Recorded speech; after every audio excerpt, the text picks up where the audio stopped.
एक गैंगस्टर अपने गुरुजी को फ़ोन करता है। कहता है, गुरुजी अभी मैं बहुत ज़्यादा परेशानी में हूँ, मैं क्या करूँ। दरअसल वो गैंगस्टर जब या तो बहुत ज़्यादा परेशान होता था तो अपने गुरुजी को फ़ोन करता था, या तो बहुत ज़्यादा खुश होता था तो अपने गुरुजी को फ़ोन करता था। इस वक्त वो बहुत ज़्यादा परेशान था। चारों तरफ पुलिस उसे खोज रही थी और पुलिस को ये आदेश था कि जैसे ही वो गैंगस्टर दिखे उसे ठोक दो। तब वो परेशान होकर अपने उस गुरुजी को फ़ोन करता है और कहता है कि गुरुजी, मैं आजकल बहुत परेशान हूँ, हर तरफ पुलिस मेरा पीछा कर रही है और राज्य सरकार ने मेरे एनकाउंटर के आदेश जारी कर दिए हैं। उसके गुरुजी थोड़ी देर रुकते हैं, सोचते हैं और उससे पूछते हैं कि माँ काली के गले में कितने नरमुंडों की माला है। वो गैंगस्टर कहता है कि मुझे नहीं पता। फिर उसके गुरुजी कहते हैं कि माँ काली के गले में 101 नरमुंडों की माला है, कुछ समझे। फिर वो गैंगस्टर कहता है, नहीं गुरुजी, नहीं समझा। फिर वो कहते हैं कि अभी तक तुमने कितनी नरबली दी है। वो गैंगस्टर फिर कहता है कि गुरुजी, मैंने कभी आज तक गिनती तो नहीं की है, लेकिन अब तक कईयों को मौत के घाट उतार चुका हूँ। फिर भी आप रुकिए, आज रात भर में मैं याद करता हूँ, सोचता हूँ, फिर कल मैं आपको फ़ोन करूँगा, फिर मैं बताऊँगा कि कितने लोगों को मैंने अब तक मार डाला है। उसके गुरुजी कहते हैं कि जब तुम 101 लोगों को मार डालोगे, 101 लोगों की नरबली दे दोगे, तब तुम अजय और अमर हो जाओगे। तो जाओ 101 लोगों को मारो। उसके बाद वो गैंगस्टर वहाँ से निकलता है, लेकिन कुछ ही समय के बाद उसकी मौत हो जाती है। पुलिस उसे एक एनकाउंटर में ठोंक देती है। नमस्कार, मेरा नाम है देवनाथ पांडे और आप देख रहे हैं BDF न्यूज। आज के इस कहानी में हम बात करने जा रहे हैं उत्तर प्रदेश के गोरखपुर जिले के 90 के दशक के कुख्यात गैंगस्टर रहे श्री प्रकाश शुक्ला और उसके एक गुरुजी की कहानी, जो गुरुजी कम और तांत्रिक ज़्यादा थे, लेकिन उन्होंने अपने उस गैंगस्टर चेले से कहा था कि 101 लोगों को मार दोगे अगर, तो तुम इस दुनिया में माँ काली की तरह अजय और अमर हो जाओगे। दरअसल ये उस वक्त की बात है जब उत्तर प्रदेश के गोरखपुर जिले का ये लड़का पहलवानी करते करते अचानक गैंगस्टर बन जाता है और गैंगस्टर बनने के बाद उत्तर प्रदेश और बिहार की राजनीति की दुनिया में या अपराध की दुनिया में श्री प्रकाश शुक्ला का बोलबाला रहता है। जिस किसी को भी ये शुक्ला फ़ोन कर देता है तो सामने वाले की पतलून तक गीली हो जाया करती है। लेकिन 4 मई 1988 को तब के मुख्यमंत्री जो होते हैं कल्याण सिंह, वो एक विशेष पुलिस बल का गठन करते हैं जिसे नाम दिया जाता है STF। और ये STF के लिए 6 महीने का टारगेट दिया जाता है और कहा जाता है कि 6 महीने में तुम्हें अपना रिजल्ट जो है देना है और श्री प्रकाश शुक्ला को या तो जिंदा या तो मुर्दा उसे लेकर आना है। STF बहुत ही तेज़ी से इस पूरे ऑपरेशन में जुट जाती है और श्री प्रकाश शुक्ला के माँ बाप भाई बहन जितने भी लोग उसके परिवार में होते हैं उन सभी को उठा लेती है और थाने में बिठा देती है पूछताछ के लिए। और इस दौरान श्री प्रकाश शुक्ला के 2 और सहयोगी होते हैं, जिसमें एक का नाम होता है सुधीर और दूसरे का नाम होता है अनुज। इन दोनों के परिवारों को भी STF जाती है और उठाकर ले आती है। श्री प्रकाश शुक्ला को ये जानकारी मिल चुकी होती है कि उसके और उसके सहयोगियों के परिवारों को STF उठाकर ले गई है और पूछताछ कर रही है। तो श्री प्रकाश शुक्ला सीधे DGP को फ़ोन करता है और धमकी देता है कि अगर मेरे और मेरे परिवार के लोगों को आपने नहीं छोड़ा तो अंजाम बहुत बुरा होगा। जैसे आज के गैंगस्टर दिया करते हैं, ठीक वैसे ही। दरअसल ये उस वक्त की बात है जब आज के तुलना में अगर देखा जाए तो मोबाइल फ़ोन किसी के पास नहीं हुआ करते थे, सैटेलाइट फ़ोन हुआ करता था और सिम को लेकर इतनी ज़्यादा सिक्योरिटी नहीं हुआ करते थे। सिम कार्ड को लेकर कोई कहीं से पहले से यूज किया हुआ सिम कार्ड एक गैंगस्टर इस्तेमाल करते थे और इतनी ज़्यादा टेक्नोलॉजी हाई फाई नहीं हुई थी। तो DGP श्री प्रकाश शुक्ला की बात को नज़रअंदाज कर देते हैं। शुक्ला बहुत ज़्यादा गुस्सा हो जाता है और फिर 3 मंत्रियों को फ़ोन करता है। उन तीनों मंत्रियों से कहता है, अगर मेरे परिवार को कुछ भी हुआ तो मैं इसका बहुत ही बुरा परिणाम दूंगा। तीनों मंत्री थर थर कांपने लगते हैं क्योंकि श्री प्रकाश शुक्ला के गुनाहों के किस्से इससे पहले भी बहुत लोगों ने देखे थे और ऐसा नहीं है कि श्री प्रकाश शुक्ला पहली बार किसी को धमकी दे रहा था। इससे पहले भी वो कई बड़े बड़े मंत्रियों को मार चुका था और उनकी गूंज पूरे देश भर में सुनाई दी थी। तो तीनों मंत्री डर जाते हैं और सोचते हैं इस मामले में चलो क्यों ना मुख्यमंत्री जी से बात की जाए। तीनों लखनऊ पहुंचते हैं। लखनऊ मुख्यमंत्री कल्याण सिंह अपने कार्यालय में बैठे हुए होते हैं। तीनों मंत्रियों को देखते हैं और कहते हैं कि अरे भाई, 3 मंत्री एक साथ आज अचानक कैसे।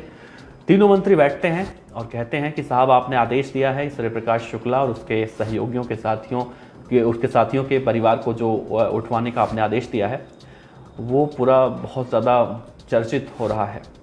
कल्याण सिंह गुस्सा हो जाते हैं और बोलते हैं कि तुम्हें इससे क्या मतलब है।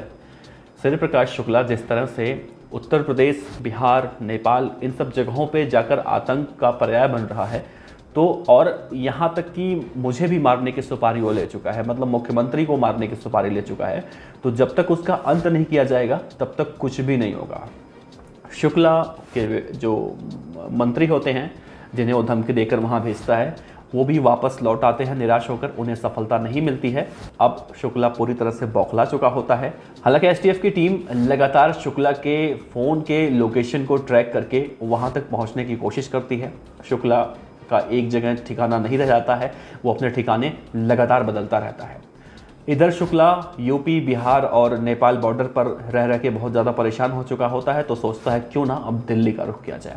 शुक्ला पहुंचता है दिल्ली। साउथ दिल्ली में एक फ्लैट को किराए पर लेता है और जिस फ्लैट को किराए पर लेता है उस फ्लैट के मालिक होते हैं पूर्व प्रधानमंत्री के सेक्रेटरी।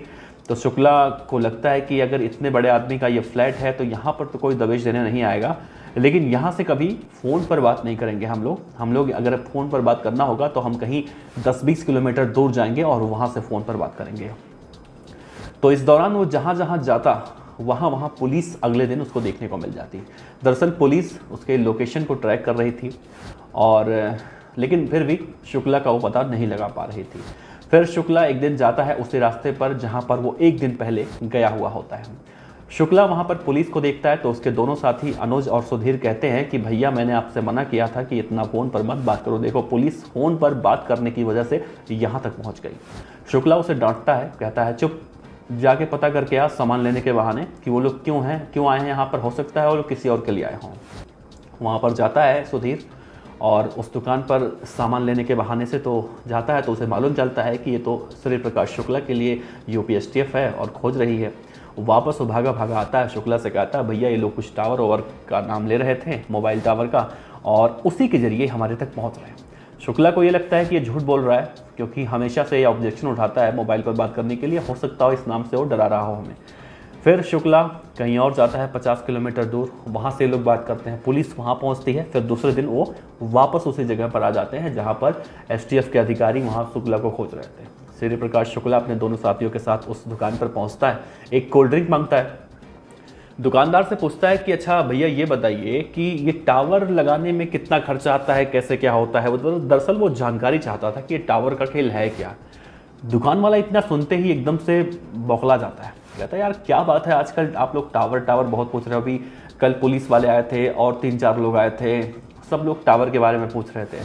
शुक्ला जैसे ये शब्द सुनता है वहाँ से भाग खड़ा होता है और वहाँ से निकलने के बाद अपने फ्लैट की तरफ जाता है। तो रास्ते में उसे याद आता है कि क्यों ना अपने तांत्रिक गुरुजी जो कि कोलकाता में रहते हैं उनके पास फ़ोन किया जाए और उनसे पूछा जाए कि अब मैं क्या करूं। दरअसल शुक्ला के जो गुरुजी थे, शुक्ला उन्हीं से पूछ के सब काम करता था। ये बातें उस समय के एसटीएफ में अधिकारी रहे और रिटायर्ड आईपीएस राजेश पांडे ने अपने एक यूट्यूब चैनल पर ये बातें शेयर की हैं। सूर्य प्रकाश शुक्ला से रिलेटेड जितनी भी बातें थी वो लगातार इस ऑपरेशन में शामिल रहे हैं। तो अब वो इस शुक्ला के एनकाउंटर से जुड़ी हुई सभी बातें वो अपने यूट्यूब चैनल पर बताते हैं। तो राजेश पांडे के हिसाब से वो गुरुजी जो था वो शुक्ला ने उसको फ़ोन किया जब बहुत ज़्यादा परेशान हो गया, परिवार को पुलिस ने उठा लिया, हर जगह से उसकी मतलब सामत आ चुकी थी। तो उसके गुरुजी कहते हैं वही बात कि शुक्ला तू एक काम कर, माँ काली जिस तरह से अपने गले में 101 नरमुंड की माला लटकाकर अजय अमर हो चुकी हैं, ठीक उसी तरह से तू जा और अभी तक तूने जितने ही गुनाह किए हैं उनको गिन, और जब 101 पूरा हो जाए तो तू भी कुछ ऐसा करना, तू भी इस दुनिया में हमेशा हमेशा के लिए अजय और अमर हो जाएगा। शुक्ला एकदम खुश हो जाता है क्योंकि गुरुजी की बातें उसे लगातार प्रभावित करती हैं और इस गुरुजी की इसी बात को मानकर वो वापस अपने फ्लैट पर जाता है और वहाँ से निकल कर वो गाज़ियाबाद के लिए निकलता है क्योंकि गाज़ियाबाद में उसकी एक गर्लफ्रेंड रहती है। और जैसे ही वो आज के इंदिरापुरम की हम अगर बात करें, इंदिरापुरम के पास पहुंचता है तो उसी NH-24 पर जब मोहन नगर लिंक रोड पर जब शुक्ला पहुंचता है तो वहाँ पर पहले से ही यूपी पुलिस एसटीएफ के जो अधिकारी थे वो घात लगा कर बैठे थे, क्योंकि उन्हें शुक्ला के एक एक मोमेंट की नज़र थी, एक एक मोमेंट पर वो उन्होंने अपनी निगाहें गड़ाई हुई थी। शुक्ला जैसे ही वहाँ पर पहुँचता है अपनी नीली सीएलओ कार से, और पुलिस वाले वहाँ पर उसे घेर लेते हैं, और उसके बाद पुलिस और शुक्ला के बीच में बहुत एक लंबी मुठभेड़ चलती है, और बाद में फाइनली ये खबर आती है कि सूर्य प्रकाश शुक्ला जो दुर्दांत अपराधी था, उत्तर प्रदेश का एक ऐसा गैंगस्टर था जो सिर्फ यूपी नहीं बल्कि बिहार और नेपाल तक उसने अपने गुनाहों की दास्तान फैला रखी थी। तो शुक्ला का यहाँ पर अंत हो जाता है। हालांकि शुक्ला के उस गुरुजी के बारे में कुछ खास जानकारी निकल कर नहीं आई कि वो गुरुजी कौन थे, लेकिन मुझे लगता है कि ऐसे मामलों में क्या गुरुजी जिम्मेदार नहीं थे? गुरुजी अगर शुक्ला से ये नहीं कहते कि 101 कत्ल करो या फिर जो भी है, तो शायद शुक्ला इतना ज़्यादा नहीं करता, क्योंकि शुक्ला के बारे में कहा जाता है कि शुक्ला भी पहलवानी करता था पहले, और बहुत ही कम उम्र में उसकी बहन को किसी ने छेड़ा था। तो अपनी बहन की बेइज्जती का बदला लेने के लिए शुक्ला ने हथियार उठाए थे और उसको मार डाला था, और उसे मारने के बाद वो जेल जाने के डर से वहाँ पर किसी बड़े नेता के संपर्क में आया था, और फिर वहाँ से उस बड़े नेता के जरिए वो विदेश में भी गया था, और वहाँ से वो जराइम की दुनिया का ABCD सीख कर तब वापस लौटा था। और उसने जो उसके बाद गुनाह करने शुरू किए, फिर शुक्ला कभी वापस लौट कर नहीं आया। और आज भी सूर्य प्रकाश शुक्ला के नाम पर एक दहशत देखी जाती है, और यूपी के गोरखपुर ज़िले में उसके गांव में आज भी, जो माम खुर्द उसके गांव का नाम है, वहां पर आज भी लोग उस गांव के चर्चे सुनते हैं, और यही कहा जाता है कि यही वो माम खुर्द गांव है जो सूर्य प्रकाश शुक्ला जहां पर पैदा हुआ था। बहरहाल सूर्य प्रकाश शुक्ला के बारे में आपका क्या कहना है, आप ज़रूर बताइएगा। आपका बहुत बहुत शुक्रिया। देखते रहिए BDF न्यूज़। साथ ही आप इस वीडियो को लाइक कीजिए अगर आपको अच्छा लगे, और आप किसी और गैंगस्टर के बारे में जानना चाहते हैं तो हमें इंस्टाग्राम, फेसबुक और नीचे कमेंट बॉक्स में भी बता सकते हैं। आपका प्यार हमेशा ऐसे मिलते रहे। उम्मीद है आप अच्छे होंगे। बहुत बहुत शुक्रिया आपका। नमस्कार।